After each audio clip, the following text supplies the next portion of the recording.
Hi friends అందరికీ welcome to my channel Bittu and Chintu vlogs. మీకు last వీడియోలో చెప్పాను కదా కట్లయితే కొడుతున్నారు ఒడ్లు కట్టాలనేసి. ఇంకా కొట్టడం అయితే కంప్లీట్ అయిపోయిందండి. ఇంకా ఎండకేసి ఇలా తూర్పారు ఎత్తుతారనమాట. ఇలా ఎత్తిన తర్వాత ఏంటంటే చెత్త ఏదైనా ఉంటుంది కదా, ఇంకా అదంతా వెళ్ళిపోతుంది అనమాట. ఇంకా కసువు అంతా ఉంటుంది. ఇంకా ఇలా తూర్పారు గాలికి ఎత్తితే నీట్గా ఉంటాయన్నమాట వడ్లు. మీరు ఒకటి గమనించారా, నార్మల్ వడ్లు లాగా ఇవి లేవండి. ఎందుకంటే ఇవి నార్మల్ వడ్లు కాదు, బైరొడ్లు.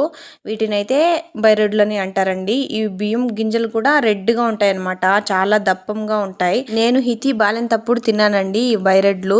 నార్మల్ గా మా ఇంట్లో ఉంటాయి, కానీ హితి బాలేనప్పుడు నేను ఎక్కువ తిన్నాను. తింటే మంచిదే కానీ తినాలనిపించదండి, చాలా దప్పంగా ఉంటాయి కదా, లావుగా ఉంటాయి. ఇంకా అందుకోసం అని చెప్పి తినేదానికే అవ్వదు. మా అమ్మ మా అత్తమ్మ బాగా తినేవారంట చిన్నప్పుడు. ఆంధ్రలో అంత ఎక్కువ లేవు కానీ కర్ణాటకలో చాలా పండిస్తారండి బైరొడ్లు.